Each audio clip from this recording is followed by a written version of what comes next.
if the president, vice president, past president, whoever is really leaning hard on social, I mean, why wouldn't we all be leaning hard on social, right?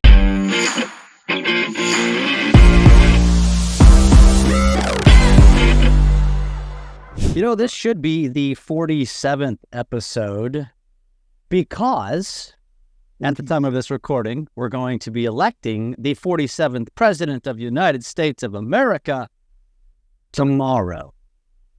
Well, maybe over the next couple of days. And Tristan, one of the things that we wanted to talk about today, obviously all things election, because that's what's going to steal all of the airwaves and all of our attention all week long. And one of the things that jumped into our airwaves was somebody sent us an image of an email that came from one of the two parties offering to pay them to create content to promote that candidate, which we've talked about this, but we actually saw a real email. And I think our reactions were a little bit different about it. But what's your take? Election time, where do you want to start? I think let's talk about social media and its progression through the elections, so that just over the last few elections for presidential elections and just how important it's become to really bring your audience together to help you gain whatever you want. I mean, if the president, vice president, past president, whoever is really leaning hard on social, I mean, why wouldn't we all be leaning hard on social, right? In fact, I love their strategy. The fact that they're going out for influence, the only thing is I'm offended, Jeff, that they didn't reach out to you or me. I'm just saying. But besides that, I'm fairly certain that the Democratic side, I don't know. I don't think, I'm pretty sure both did it. Well, you're right. So that's the thing. Let me just state that first. The reactions that I felt like we've received about this were like, people were like, "Oh my God, it's so low. I can't believe they're doing that." My first thought was, "What's the problem?" Like, it's smart. And what did I equate it to? Do you think that Elon doesn't have financial gain by standing on stage and backing Donald Trump? Do you not think that Bill Gates has a financial gain by standing up and backing Kamala? I mean, come on, people. So all of this is, as you mentioned, is an evolution of where elections are going. This is newish, and I bet you we see it every election going forward. Yeah. On top of that, think about 4 years from now, whoever's running. Now you have AI at a whole different level, and you incorporate it into social media now. On top of that, man, like the amount of content that you're going to have to go through, that you're able to create, and then as the audience, have to go through to determine, because I still think it's a challenge to see what's real, what's not, what's more opinion, what's fact, right? It's just getting worse and worse. That's just going to escalate. And I mean, future, I want to hire little robots to go and stand outside the corner and say, "Vote for me." I'm just saying. Yeah. Well, you know what I think? You know how the news in our world has evolved, and a lot of people now go to sources like TikTok for news, and that's a legit thing. If you're unaware of that, it's very real. And the reason why is no different than what we're talking about here. Every political ad you see, every commercial you see, most of the videos you see are so manipulated to make us believe one heavy one way or heavy with the other. And so it's no different than when you're watching the news outlets and you have to sit back and realize that the news they're putting out is typically biased to whoever is advertising with them. It's biased to whatever initiative, or whatever narrative they want to control. And so I think this is it's good and it's bad. But I also believe, because, you know, obviously our opinion's valid if you're paid to give said opinion.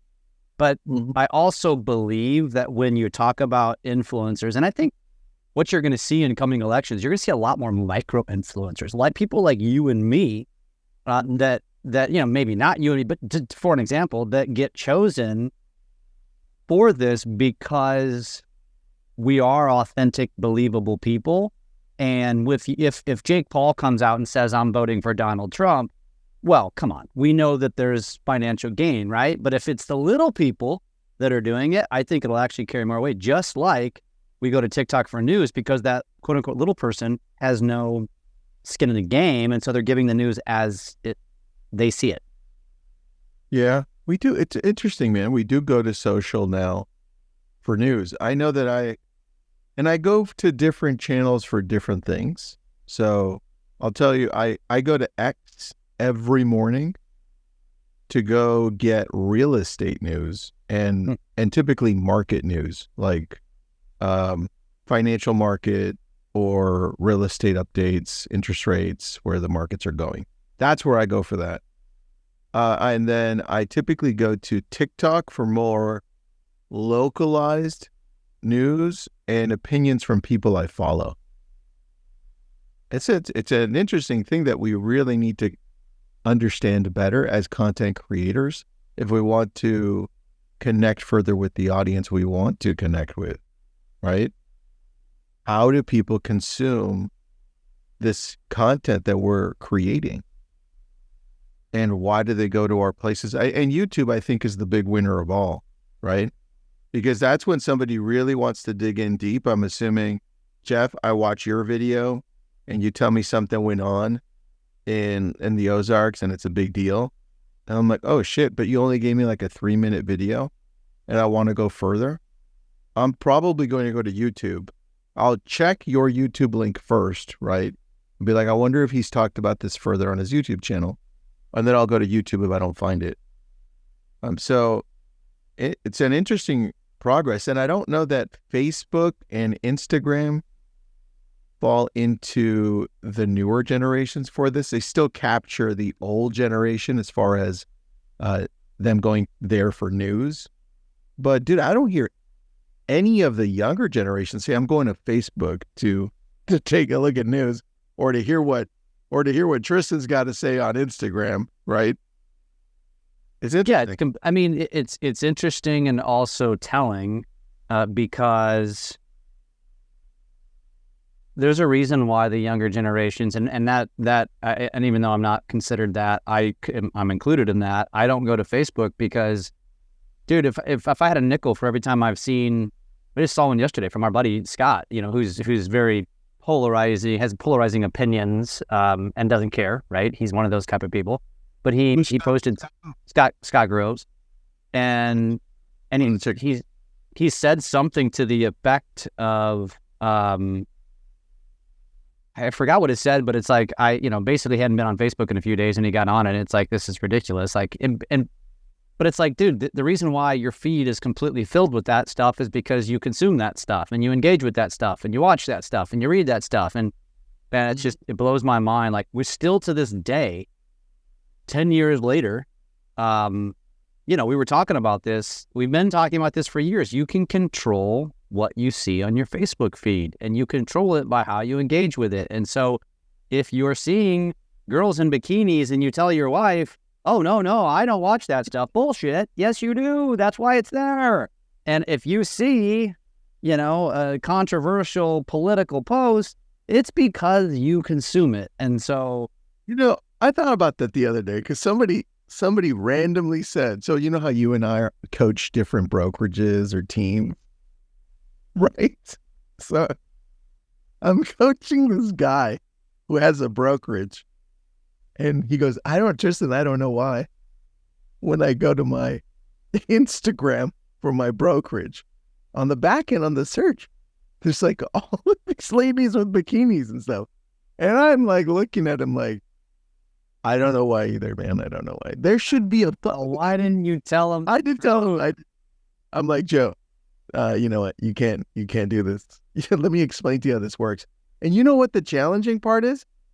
There's no reset my algorithm button. Can you imagine that? boom, one button, reset my algorithm.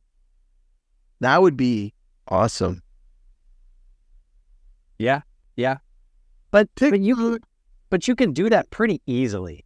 You can, but some people don't go on for a while. So it's like, it'd be much easier for them. You know what? Reset my algorithm button. I'd love that button for a lot of people. In fact, for a lot of people we're helping. Yeah. Like, let's just start from scratch. Here's the button. Boom, done. Yeah. I mean, sadly, though, if you need that button, it's probably going to go back. You're funny. You're so direct. That's so well, and I will say in defense of, only because I've experienced it myself, if you type in, and this will happen to pretty much anybody, if you go to a TikTok or an Instagram and you type in Lake of the Ozarks in the search bar, the search feed will be filled with girls in bikinis. We talked about this last week on a coaching call, because I was like, this is the example of what I'm up against. It's like I can't win in that battle. It's now the question then is, once those come up, do you click on them? If you don't click on them, they won't inundate your search feed. But if you click on them, and we always tease Sean Curley about that, because Sean always like, I don't know why girls in bikinis are showing. I have no idea, Jeff. I have no idea. It's my wife. Same thing with Malibu, by the way. When I type in Malibu, it's like, oh my gosh, I can't. There's just way too much stuff going on. I could see that. I could see Malibu having I don't know if bikini feel or just like super bougie type feel. Yeah, it's a lot of bikini shoots on the beach. So maybe I need to type in Malibu, California in my search feed. Hey, don't mess up your algorithm. Don't mess it up. You can just leave that up to me, Jeff, with me sending you crap. All right. So how do we, as a business, then pivot after the elections? Should we be talking about how whoever is now president is going to, their policies or possible policies are going to affect our world, wherever we're at, whether it's real estate or it's a different business, mortgage, insurance, anything? Is that something that we should jump on and say, everybody, this person won, amazing. Here's how I think it'll change my industry, or this piece, or here's what's going to happen. 100%. And I think let's even digress before that, because I know most of you will be listening or watching this in past tense. In other words, the election will have already happened.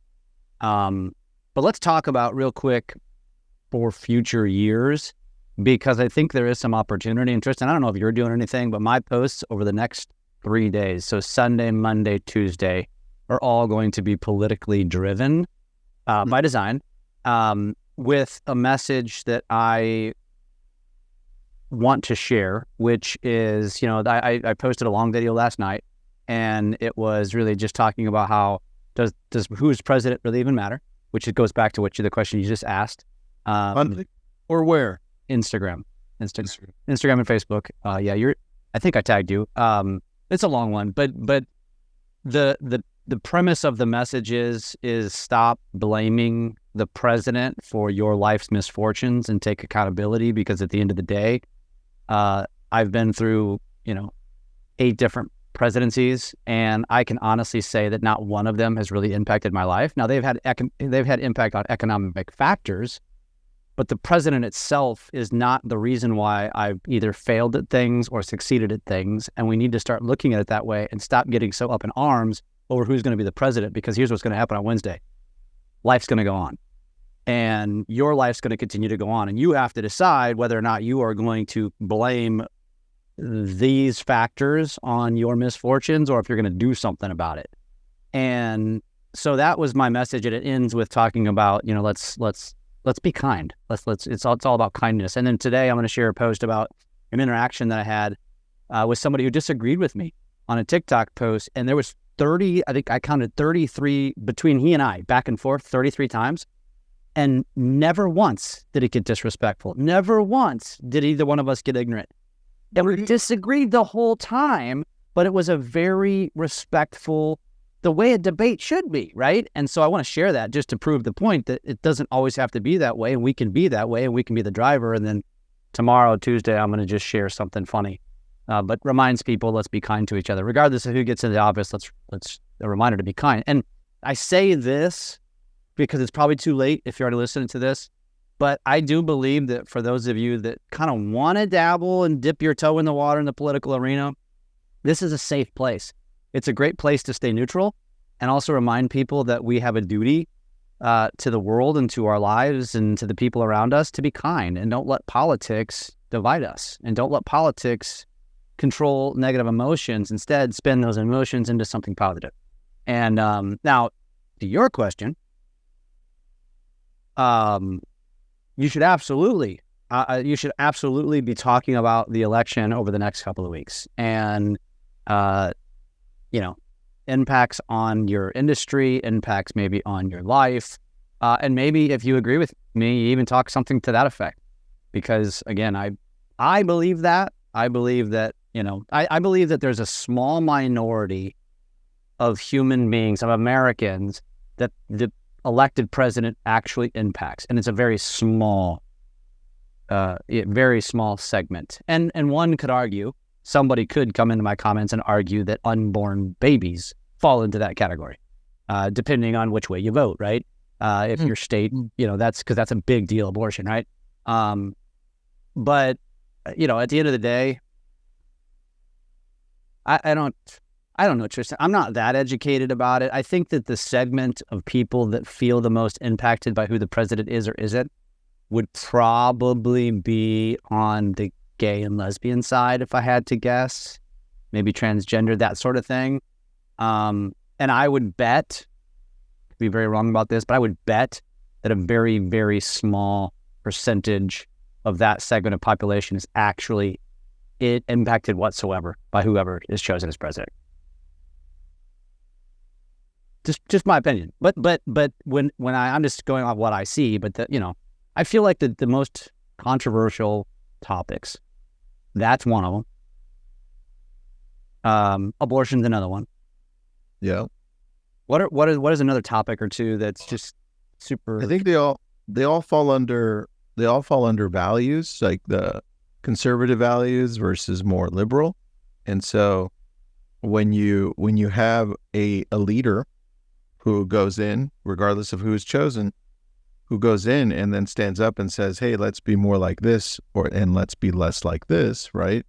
And then they have the backing of the Senate and Congress, then things get a lot easier to pass things. But you're right, it is a combination of things, right? It's not just the leader, because if the leader loves something but can't get it passed, all they can do is create more divisiveness because they're pretty loud, right? If they choose to be that. So, it's a very complicated thing. But regardless, we should be talking about it more and how it affects our world, and go out there and say, hey, this is how it's going to be now. And like you said, I was just watching your post on Instagram, or choose to stand up and take that route too. Say, hey, whatever happens, let's be kind. It doesn't really matter as much as what you and I do on a daily basis with each other, right? That's what matters.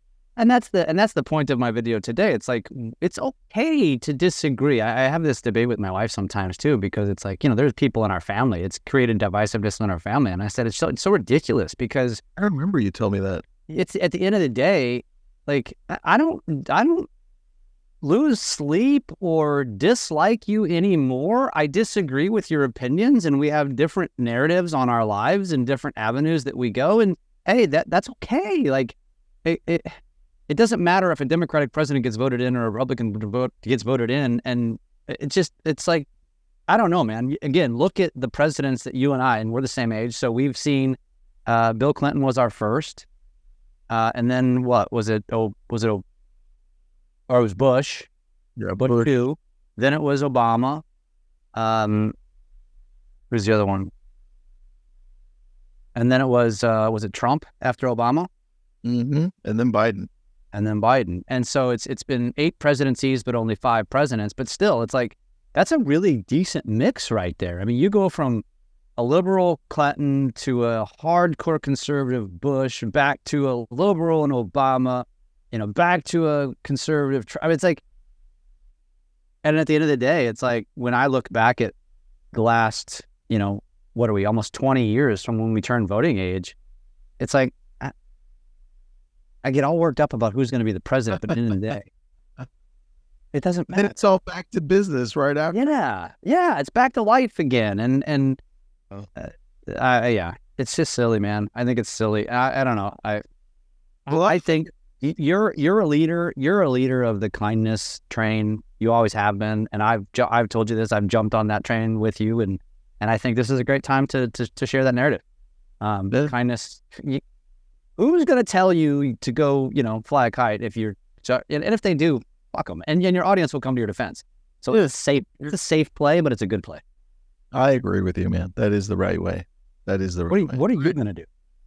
I'm going to focus more on, as soon as we know who's going to win or who's going to step in, I'm going to be talking about their policies for real estate, and then how it affects both luxury real estate and also first-time home buyers, and in the middle. So I'm going to do a sequence of those.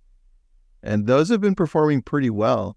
The one where I did one for Harris and one for Trump, and obviously the one for Trump did way better, right? Because he's such a polarizing figure, right? So people were like, no, terrible, or yeah, right? Yeah. It doesn't matter. I did both.